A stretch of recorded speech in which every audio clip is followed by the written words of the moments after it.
Izzy is on our international board. I think he said something along the line in Spanish, but about Jaime being on the international board. Yes, he mentioned. You mentioned It's it. true. And but he does a terrific job. Whenever we need him, he's always there. And really, we do appreciate all of the work that both of you do, and really appreciate the warmth and hospitality in opening up your beautiful home. I know that I heard a little bit from Jaime in the past where you live, but now that I've seen it, it's really beautiful. Might be worthwhile coming to Mexico City. Anyhow, I've been here for 3-4 days, and the warmth that I've found among the Jewish community has been really terrific. Extremely strong Jewish community, very committed to the state of Israel, and at the end of the day, we should always remember that it's a two-way street between Israel and the diaspora. It's not just that Israel needs the diaspora needs Israel, and it works both ways. And in many instances, when you look today at the BDS movement that's growing its roots all over the world, and I understand perhaps a little bit less here, but it certainly will be coming here too, then you realize the importance of the community here and all over to assist and help us in ensuring that we defeat a movement today that is definitely anti-Semitic. And you might say, Izzy, how can you say it's anti-Semitic? There's nothing wrong with now and then criticizing Israel like we criticize every other country. I live in America today, and no, they're not going to criticize America as well. But it's anti-Semitic because if you look today at the world, you've got 200 conflicts. In Syria, you've got over 400,000 people that have been killed and butchered. You've got children that have been killed there, and there are various statistics, but it goes up to about 50,000 people. Have you ever seen any resolution to the United Nations? I think there's been one in the whole 5 years of the conflict. Yet every year you've got 20 resolutions about Israel. So you look around and you keep on going and you say, tell me, is Tibet a free country? Of course not. The Chinese are ruling it with an iron hand. Is there any civil liberties in China? There's none.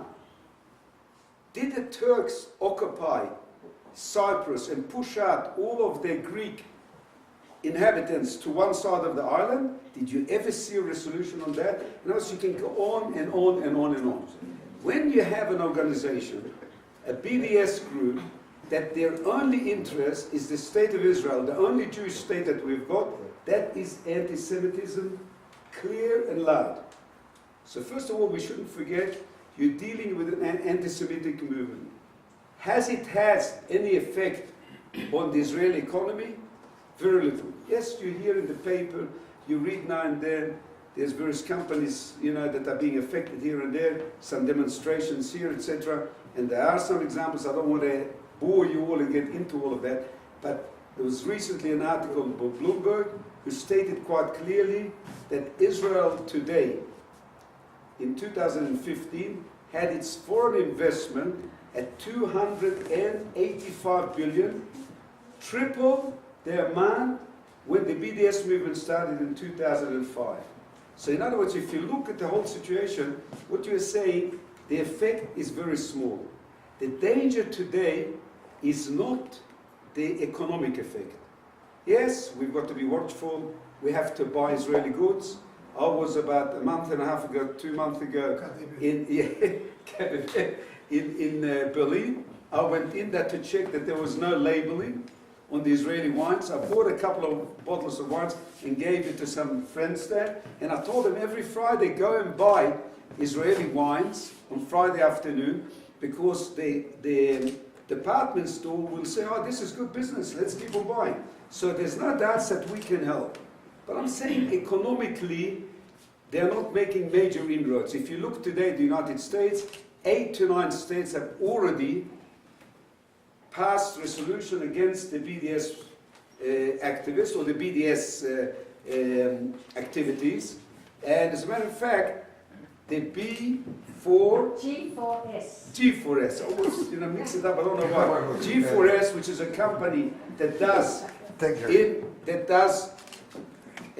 security work all over the world, including the United States. They actually do secure the nuclear facilities of the United States. They were going to pull out of Israel. Until the governor of Illinois, who had passed one of the laws, wrote to them that, remember, you won't be able to do any business with us. So at the end of the day, I think that quietly we can do a lot on the economic front. What's important, by the way, is that it is the Jewish community everywhere that is in effect assisting and helping us in ensuring that we can overcome the kind of attacks that we've got. Israel Bonds had a similar thing about 4 years ago. They approached one of the states there and told them that they had to divest. The Jewish community got together with the state and defeated that resolution. So I repeat again, the BDS as a danger to the Israeli economy is, in my opinion, small. It's there, but we don't have to get too concerned about it. Where we have to be careful is the way that they are trying to affect the hearts and minds of our kids and grandkids. And I think that's an even bigger danger, because at the end of the day, they are changing the narrative. And I give you, that's fine, that's a little bit of music you never heard. And I give you one little example, because as I said, you want to enjoy all of the food that Dvorah has organized around here. Call it Dvorah, the Hebrew word, the Hebrew name. But I'll give you one example, and there's plenty of them, by the way. We just have to make sure that our kids and grandkids have the facts, and when they get to universities, they know how to answer it. So some of you have heard it, but I repeat it because sometimes I do believe that if you keep on repeating, like they do, they, by the way, will tell you, we are for a two-state solution if you look up at their site of the BDS. And yet, in every demonstration that I've seen them, what they say is this: Palestine will be free from the river to the sea. Now, if anyone knows the geography of Israel, the river is the Jordan River, the sea is the Mediterranean. There's no room for a Jewish state when you say that day in and day out. So from the river to the sea, just remember that. If you look today at one example, there was a high commissioner in Palestine, and as I always remind people, Palestine is not a Palestinian name. It is the Romans who called it Palestina, if I'm not mistaken, something along those lines.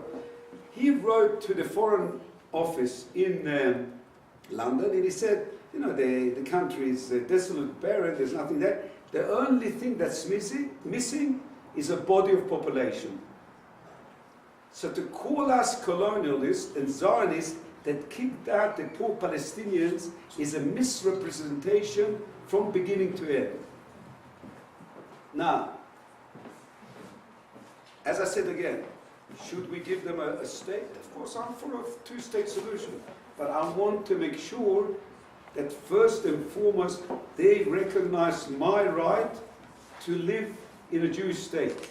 When they recognize my right to live in a Jewish state, they will ensure that what's in the Quran is regarded as a state, as a fact that infidels cannot live there. They will once and for all realize that, no, we have finished the conflict, we're going to be there, you're going to be next to us, and hopefully we will be able to live in brotherly love thereafter.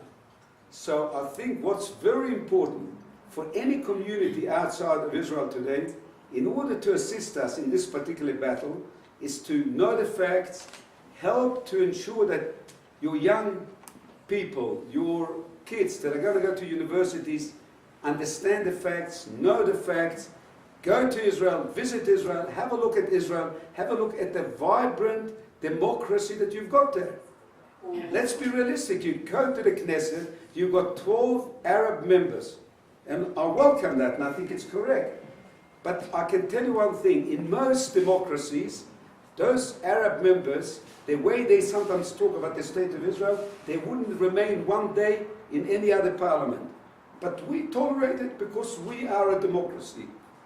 The only place today in Europe, they're banning burqas and burkinis. The only place where you can wear it is in what they call the apartheid state, the Israeli apartheid state. The only democracy where you can wear a burqa and a burkini is in Israel. You're welcome to come there and have a look and see. No problem whatsoever. So at the end of the day, we have to teach our young people our young adults that are going to go to universities, that we have the right on our side, and no doubt if we do that, we're going to successfully ensure that even the next generation is going to be loving Israel, ensuring that Israel is the right place to be at, supporting it, even when you strengthen your community here, and you need to strengthen and stay here as well, that's not less important. I think that we're going to end up saying to ourselves that we've definitely reached the golden age of the Jewish people. Yes, we've got problems, but remember one thing, we've got an independent Jewish state. My rabbi in New York always says to me, in 1945, I was fed by the Americans and the British forces, but I didn't know where to go. I had nowhere to go. Today, we know where we can go. We know that we've got the support of the Jewish state. So I want to thank you again. Thanks very much for all the support that you do, what you've already done. David has already told me that this was one of the best communities that we had per capita. You've done a tremendous job. Thanks very much for what you've done, and continue with the work and ensure a strong Israeli economy, because a strong Israeli economy is a strong Jewish state. Thank you very much.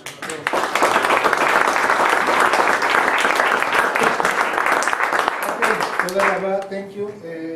El ingeniero Isaac Becker se disculpa que llegó tarde porque había mucho tráfico. ¿En qué piso vive? Si vives aquí abajo. Bueno, luego te explico. Ok. Toda Rabá, Izzy, toda Rabá a todos ustedes. Nosotros el 12 de febrero tenemos la cena anual en Miami, en el Fontainebleau, donde están todos invitados. Antes lo hacíamos en Boca Ratón, seguramente va a haber un ministro.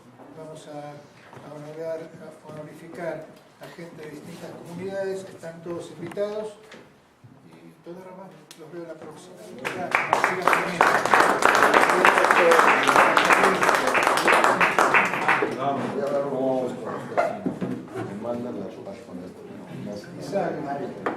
Isaac, hoy día tu hijo.